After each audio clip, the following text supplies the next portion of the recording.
So I think we'll just crack on now, just with a few housekeeping. As I've just said, anyone who's just joined, the chat function should be working. I've enabled it for everybody. If somebody can just test it, that's fab. And we've got 40 minutes for this webinar, so we're looking forward to hearing your story and your journey with your pink rucksack.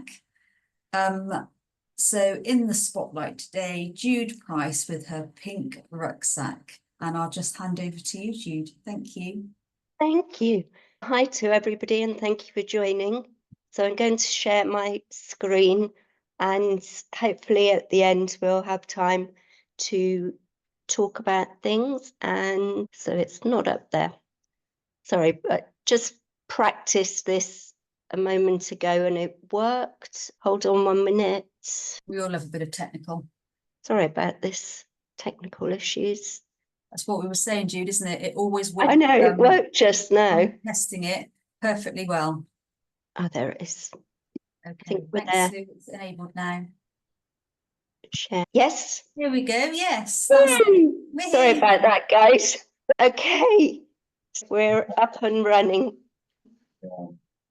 Okay, so thank you for inviting me for this spotlight. And as Emma said, this is Woman with Pink Rucksack, and I'm Jude Price. A little bit of safeguarding. This is very much about everybody being unique, and our personal identity comes from our experiences, background, thoughts and feelings. Today, we're very much looking to make sure that you feel free to ask any questions, that your well-being is very important, and my role is to make sure that your well-being has been looked after. So you can opt out of discussions and you can leave at any time, but hopefully you won't. And this session is very much designed to improve your well-being, not detract from it. So with that in mind, let's get Woman with Pink Rucksack. It took me to the end of my journey to find the beginning of my story. So we're all on a journey and we all have a story to tell, and this is mine. So it's a story of walking through heartbreak, self-discovery, finding my voice along the way. So I walked from Land's End to John O'Groats, started a charity and refined what it means to overcome adversity. So for most of my life, I felt like I didn't have a voice. I put that down to childhood trauma and growing up in a dysfunctional family, which made me feel very unworthy. And in the proceedings, I buried my inner child, lost myself in a circle of self-loathing, and struggled to connect with others. But I realized that healing starts when you start to feel heard. So later in life, through therapy, I began to reconnect with my child, my inner child, and to find that voice that I had silenced. And even more recently, I realized that sharing my story and encouraging others to share their stories is very powerful, and it is how we heal and how we grow. So who am I? I'm a CEO and founder of Walk and Talk for Mental Health. I'm a Thrive instructor and a mental health first aid instructor. I'm also a mother, a grandmother, dancer, sculptor, writer, speaker, amongst other things. So during the second lockdown of the pandemic in December 2020, walking became my therapy. I wanted to walk away from the heartbreak of a broken relationship at the time and the festivities of Christmas that year. So I decided, why not walk the length of the UK? That's a long walk. Some friends and family persuaded me that maybe a bit of planning wouldn't go amiss. So I carried on walking around in circles and for a bit longer. And after a bit of planning, on the 21st of June 2022, to be precise, I set off on my Land's End to John O'Groats walk. When I was leaving the hotel after breakfast on that morning, there was a sign in the lobby saying, "There is great meaning in life for those who are willing to journey." I had no idea at that point how true that was going to be. The first steps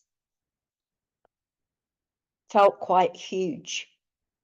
I knew it wasn't going to be all plain sailing, but I felt that I needed to actually just get out there and do it, and that action beats procrastination every time. So yeah, it was very much a put my teeth back in, progression, not perfection or procrastination. I was also reminded of a quote that my son Sam had shared with me, that a journey of 1,000 miles begins with a single step. I've also heard that falling down the stairs starts with a single step, but we won't go there. Anyway, my journey had its challenges. So a few photos to show that. The middle photo was me getting stuck in a hedge. I did manage to get my phone out to take a photo.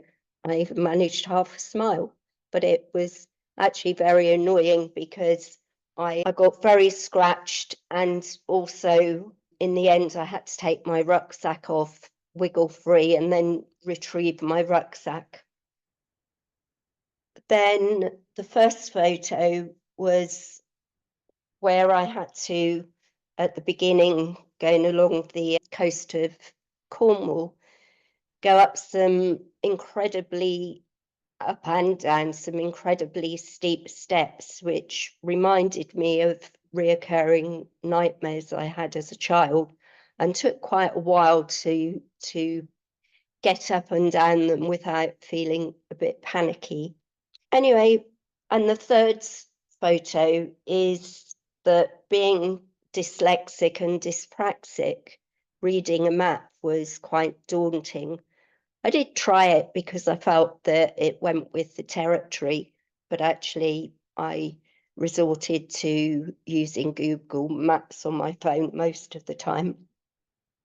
But I found that every challenge became an opportunity to build resilience. There were quite a few lows and highs. The lows were things like blisters, wet days walking along main roads, the worst being the A9 in Scotland, which seemed to go on forever, and it was very wet there, and falling down a hole in Newcastle.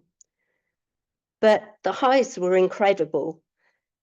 Meeting people and hearing their stories, watching sunrises, being up early before anybody else seemed to be about, and experiencing the simplicity of life on the road, which taught me an awful lot about seeing opportunities, not obstacles. These two photos highlight the highs and the lows. So the one on the left was I had the opportunity of meeting up with my two sons, Sam and Tom, in Oxfordshire, and they walked with me for a bit, and which was amazing. And then the photo on the right signifies some of the lows. I was stuck in a motel on a very wet, miserable day, and I just felt particularly low that day. However, I did get round to doing my washing, which sort of was an opportunity. So yeah, it was good to to see my sons, and not so good to get stuck in this motel. However, overcoming adversity was something that was a reoccurring thread all the way through my walk. And here are a few photos that sort of help to show that. So on the left, the one of her hair, was the fact that when I was a child, I used to go up Pusey Hill in Wiltshire, which was my sanctuary, a place to escape to whenever I could. And I used to see hares all the time, and I had this feeling that there was something quite magical about hares, and I wanted to be one. So actually seeing this hare close up on my journey was quite magical and reminded me of that. Then the photo in the middle, it was actually a very windy day, although you can't really see from that. And I was walking along when a gust of wind blew my cap off. It was a branded walk and talk cap. And I stood there for a moment feeling a bit guilty that I'd lost something that felt quite important. And it was a bit of a flashback to my childhood and that fear of doing something wrong and the consequences that might follow. But then, as I stood there, there was this shaft of light which was on the spot where my cap had disappeared. And I just had this amazing feeling that made me realise that there are far more important things to think about in life. The photo on the right is me and Al Murray, the comedian, who I had the pleasure of meeting in Edinburgh.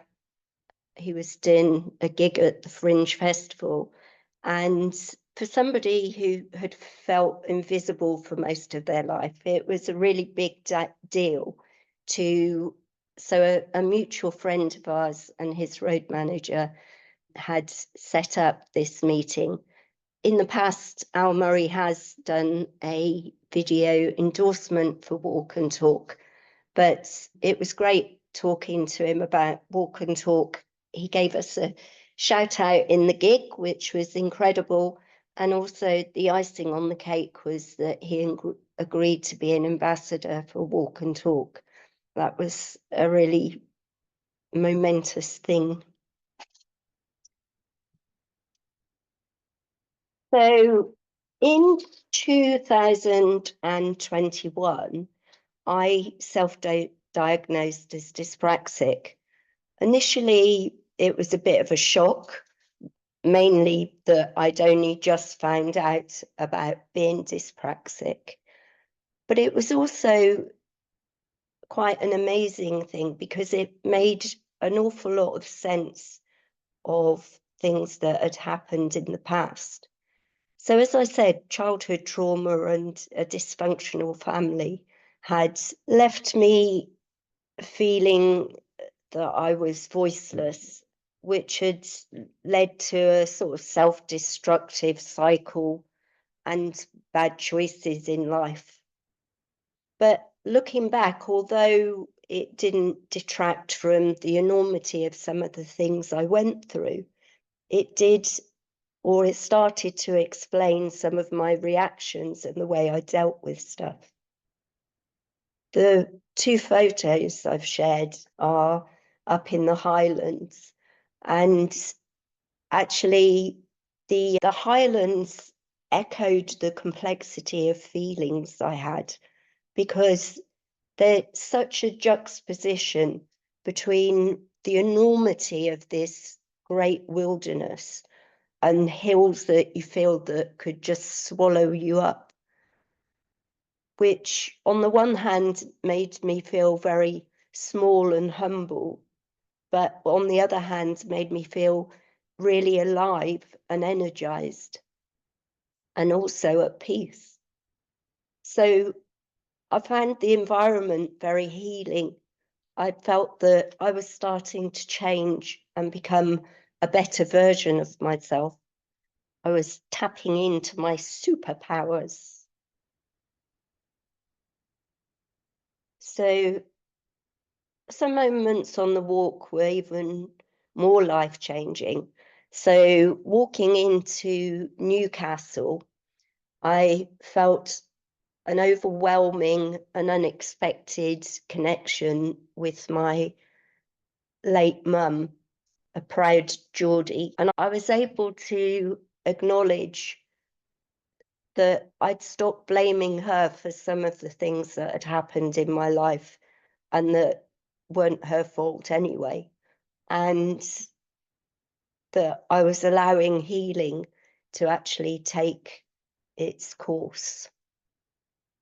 The two buildings there, the one on the left is the International Centre for Music, which I felt that my mum, if she'd been alive, would have really enjoyed because she was very much a dancer and loved music. The bridge on the right is the Gateshead Millennium Bridge, which is where, when they do the Great North Run, they run over. But this actually reminded me of my son Tom, who is very into his fitness.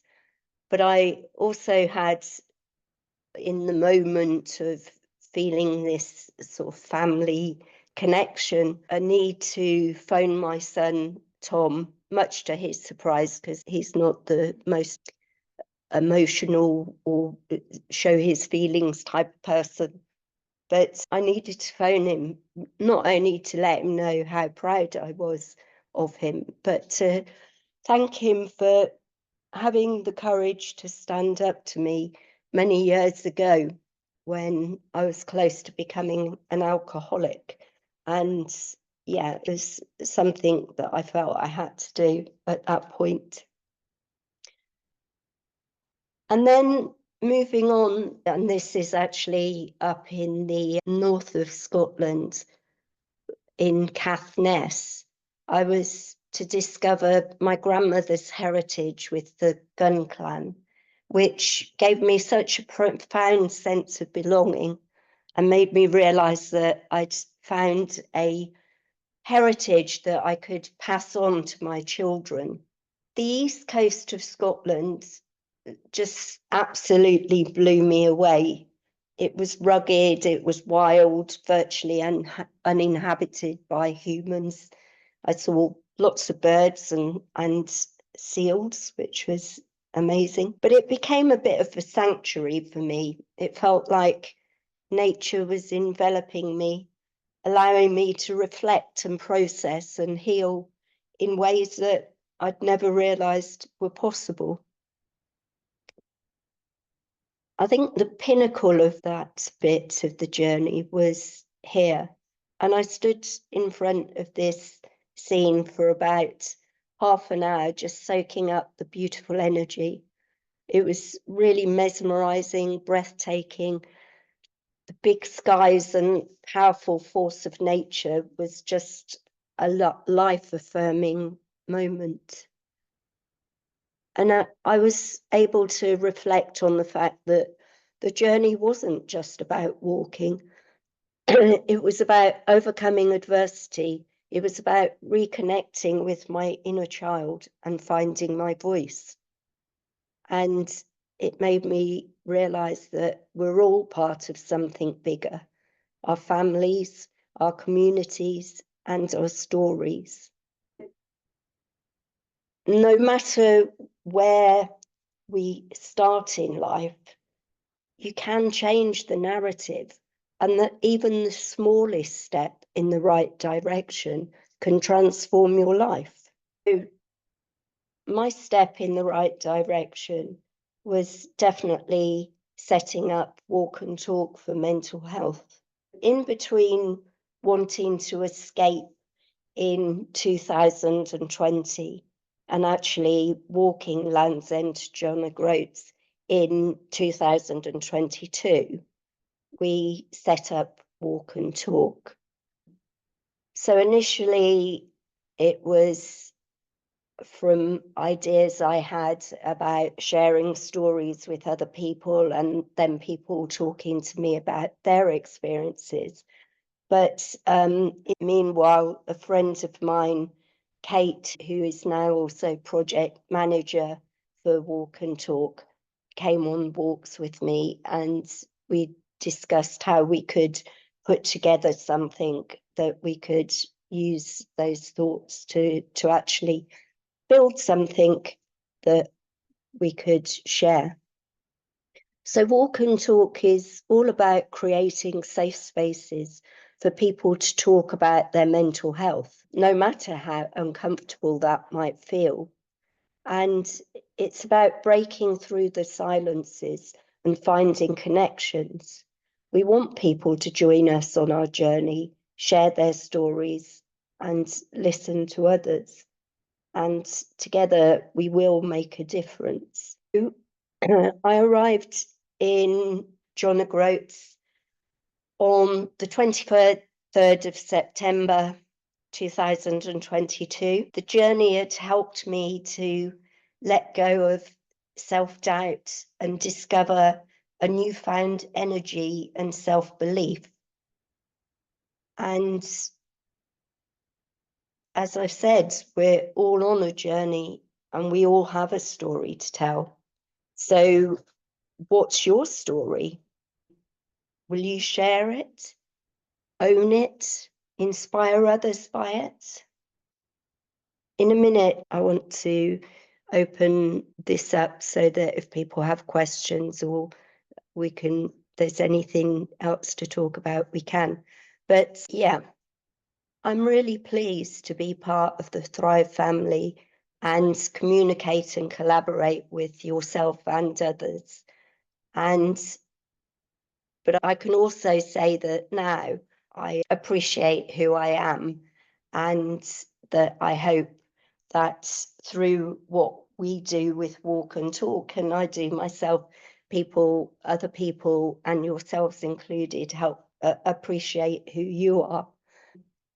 So I want to leave with a quote by Dr. Seuss. Today you are you, that is truer than true. There is no one alive who is youer than you. Thank you for listening. I'm going to stop sharing and see how we progress to the next bit. Oh, and it looks like there's quite a few things in the chat. Thank you. That was brilliant. Thank you for that. It's amazing where that first step can take you, isn't it? Yeah, absolutely. Right. Yeah. It was a journey. Lisa's just had to drop off now, but you'll see her message in the chat, how she relates to you. Yeah. Oh, wow. Yeah.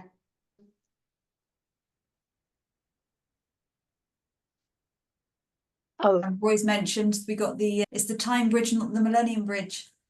Oh, okay. I stand corrected. When I looked it up, it said, but yeah, someone else obviously. Yes, yeah, Lisa said she's got to go, but so what would the other?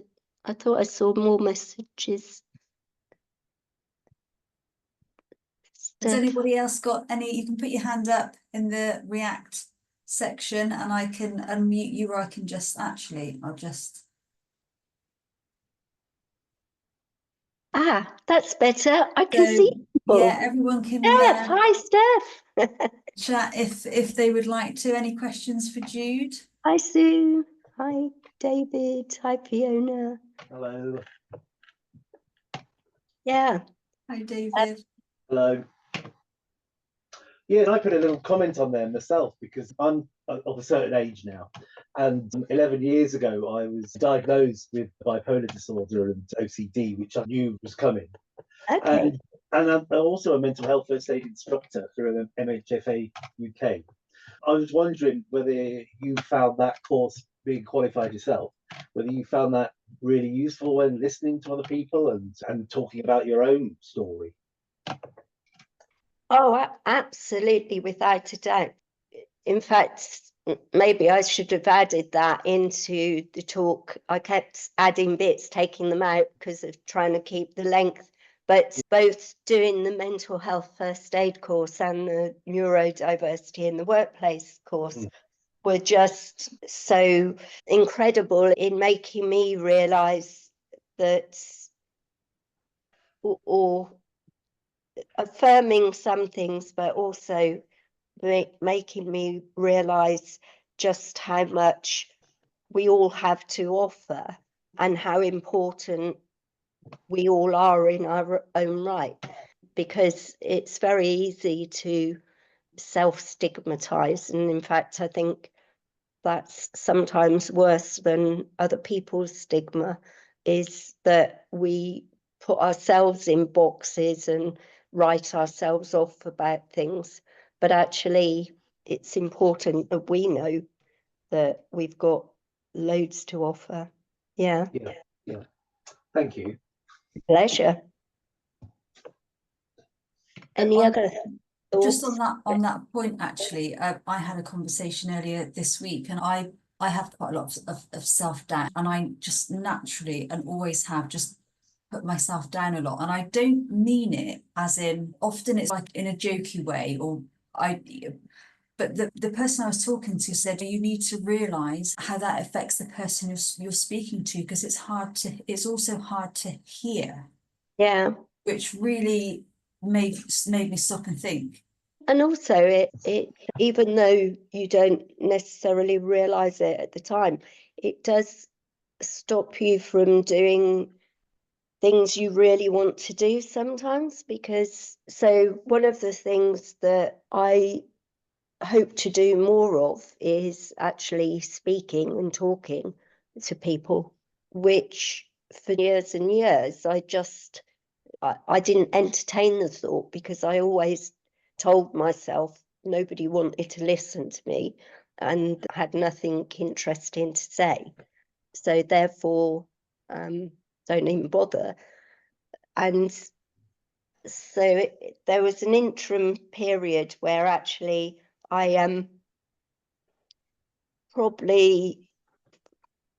was trying to talk to people, but I wasn't doing very well at it, which didn't help my confidence, but I was determined I was going to push through that bit.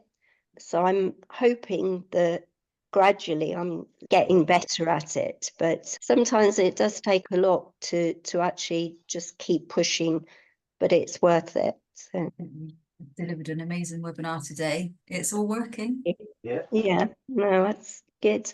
Any other thoughts? There's a thought in the Oh, chat. right. Positive internal dialogue is so important for your well-being. Absolutely, and that was the point that the listener of my conversation the other day was trying to make, and it makes perfect sense when you hear it said to you, because you don't always realise that you are talking with self-doubt.